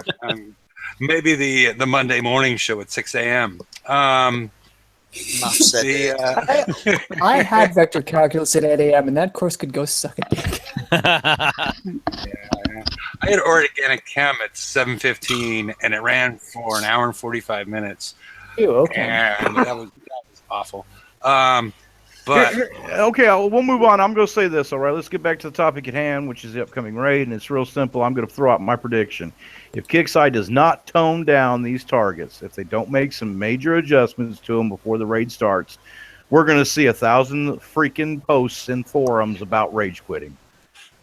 That's my But we prediction. already see 1,000 freaking posts about forums and rage quitting. Here's what I'm kind of worried about is this. The last raid set, we lost almost in between between a third and a half of the playing numbers for the raid, just from one raid set. And if they do this now, and I had to leave for a little bit for a side discussion, and I'm not happy with it. But if this doesn't get fixed and fixed properly by the time the raid comes out, I am very fearful for how many people we're going to lose in the game. I really am. Yeah, I agree with you, and it's a problem they keep repeating, because to be honest with you, I see the start of this raid the same way I saw the start of the Hell raid. We started with those coin grabbers missiles that we got over there. This is a different one, and is even more complicated. And I like a raid that requires a bit of a skill to do it, but they don't have the servers for this to be done, because we have just in the preview, my ships were going everywhere, and if this happens, if this gets into the real game, and we know that this normally happens, it's going to be crazy to sail with those. All I know is I'm getting a lot of messages. I'm talking to a lot of friends, and these are all heavy coiners, and it's scary what I'm seeing. And if we lose a large portion of the heavy coiners, that's not going to be a good thing for the game. No. I know everybody complains about the coiners, but that's what keeps the doors open, and that's what keeps the game going. I got to get robots. And that's something that I said today. I mean, that's a lot of people are like, oh well, this and that. I'm like, you can't alienate large segments of the game community in either camp, because here's the thing: the coiners need the non-coiners, and the non-coiners need the coiners. I mean, it's a symbiotic relationship. Exactly. Screw everybody, and we lose more and more people. They've done so well this last year that I honestly think that they could actually, if they devoted some time and energy, could actually bring in new people and get them going if they adjusted a couple of things. Yeah. After this, I'm worried, man. I really am, because I am not liking what I'm seeing at the moment. I saw in the Forsaken Council page the rant from Ren, and have never expected a guy like this get so frustrated. But I can totally understand, because I was there and I saw the same.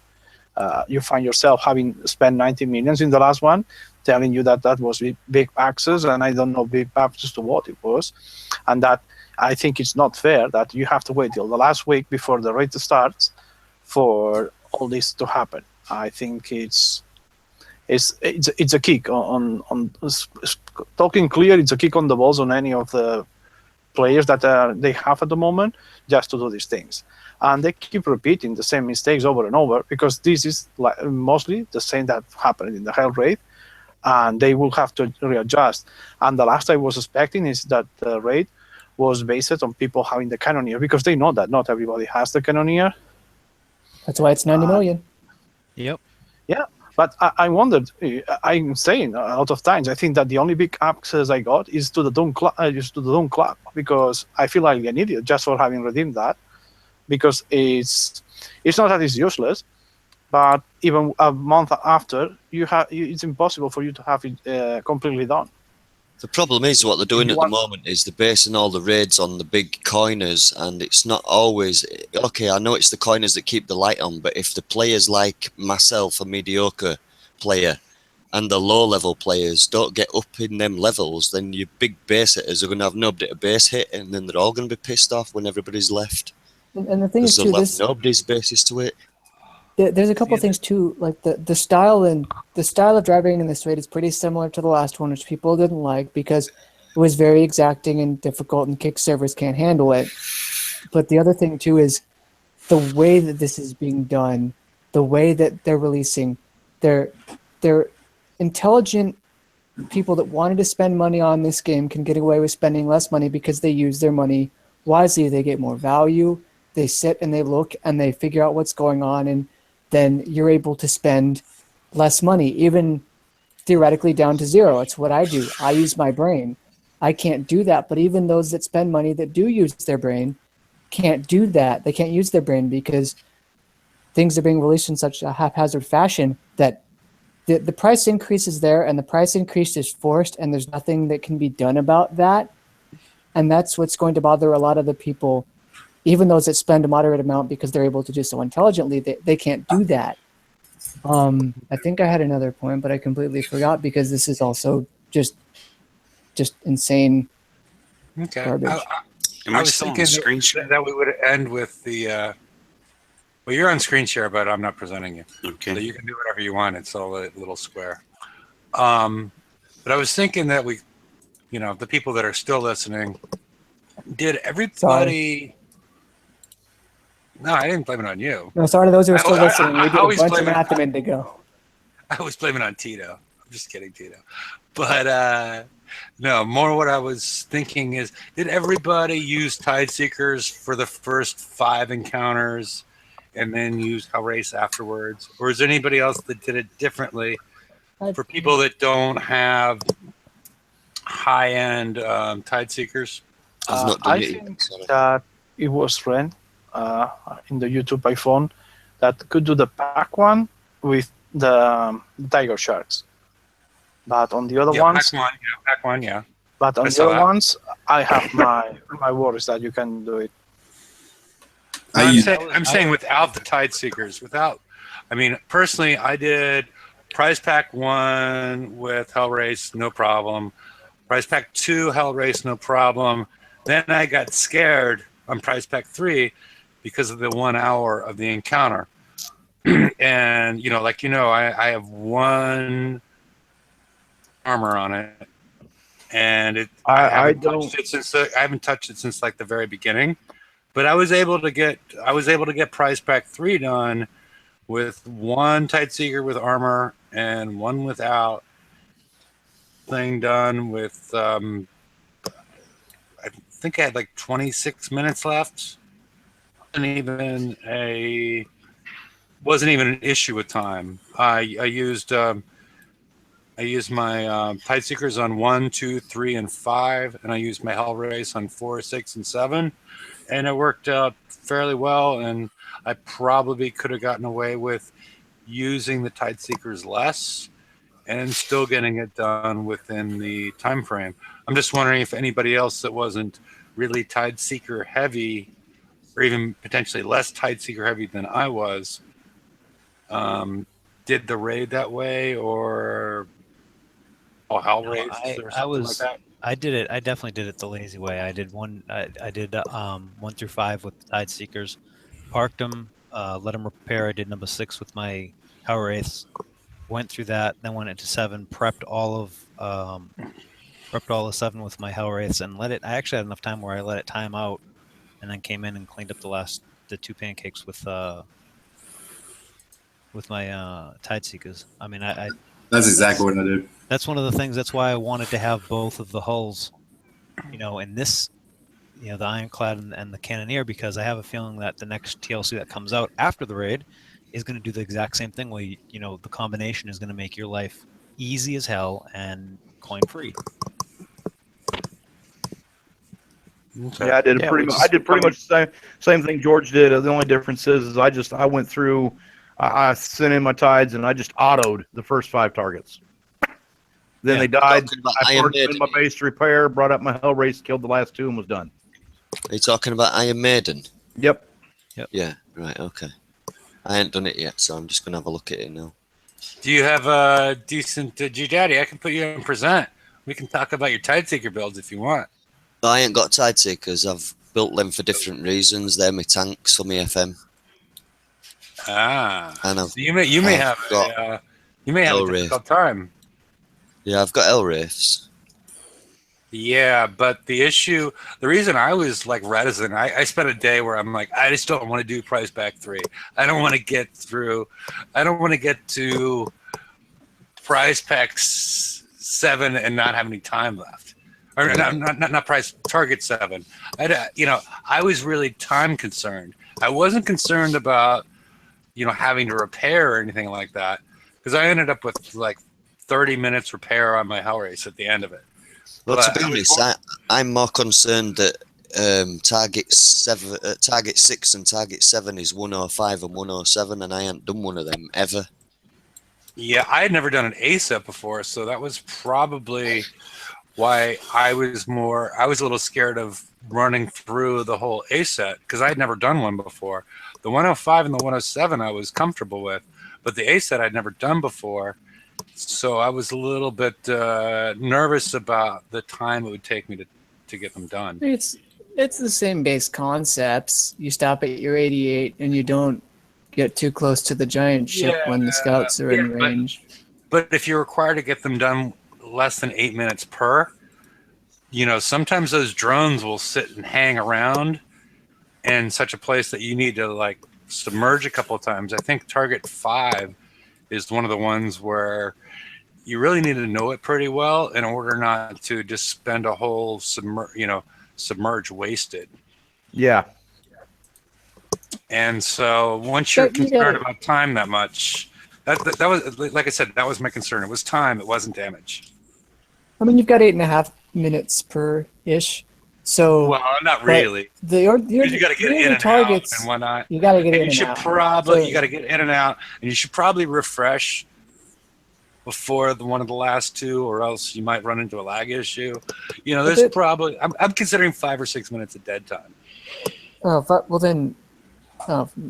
Okay, so it's down to 7. Well, but probably you could get some of the early ones done in 3, 4. So you save time for the other ones, and 105s and 107s, so you're solid there. I think you'll be fine. Yeah, that's why personally I use the Tide Seekers on 1, 2, 3, and 5, and I used the Hellrace on 4, 6, and 7, just because I was, when I did the earlier, I knew the S targets, so I knew that I could run through 1, 2, and 3. I'm forgetting the numbers. Been doing that. Is it Hollywood? No, he's gone. I don't know. I'm here. Okay. Alrighty. I almost forgot. It's always used with that noise. But no, I was just trying to figure out if anybody had run into something that was more time efficient without going all Tide Seekers. But it doesn't sound like. Yeah, you'd have to do the Tide Seekers. You could do the Tide Seekers initially and then use HWs for the last part. If you speed through the first, 6, and you just use your Tide Seekers, you can go through the last one with maybe a couple of, 3 HWs maybe. Yeah, if you have decent Tide Seekers. And coin the HWs, that's it. Yeah, if you had decent HW or Tide Seekers, sure. I've seen people do it. Yeah, no, I didn't coin any of it, but... Smart man. Any advice on the High Tide Elite besides you definitely need to use your Bullseye Brigade on the last? I think it's more than the last, isn't it? I mean, I haven't done it yet, but I'm hearing all sorts of crazy stuff about them. I haven't tried it because I have no desire to have a second Harlock Tide Seeker. I haven't built my first. They've made it crazy this time. It is definitely, even with the Bullseye crew, you're still getting hit. And we can't get any. Yeah, well, I've just lost my first L race. Wasn't Starboard that told us that he could do it without getting damaged with the Bullseye Brigade? Efe? I'm sorry, what did you say?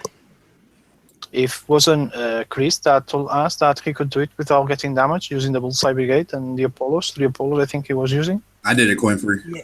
That's a nice Iron Maiden t-shirt. Yes, I saw somebody in my sector do the second prize pack using a Bullseye Brigade, but using only a single Apollo and not coining any repairs, just running through it. I'm not sure what his build was, but I watched part of him doing it. Switchblades, yeah. He probably has one of the 262 builds too. Mm-hmm. Have you guys used a spite on there?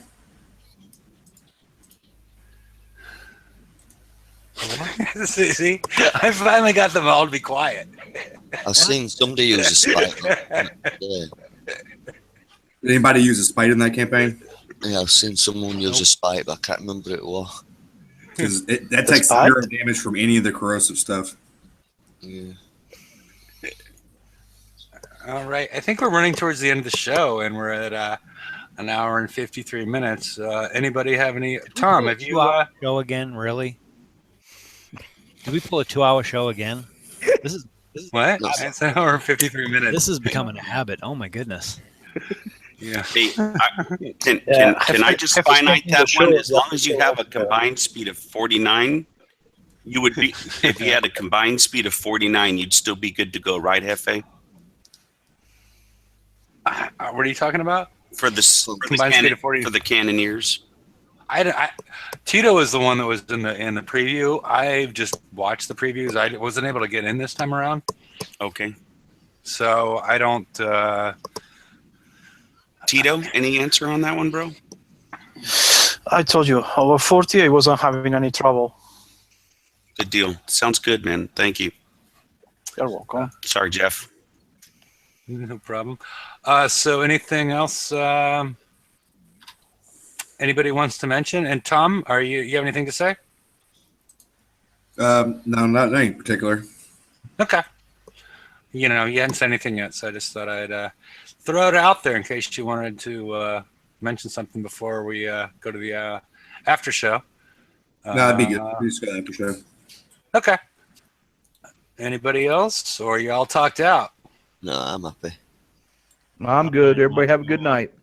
All right. Good night, everybody. Good night. Good night, oh, wait. We got to figure out what's from Brian's other closet. For everybody that waited up this long and waited for an hour and 54 minutes. I thought they were just waiting for all the salt and math.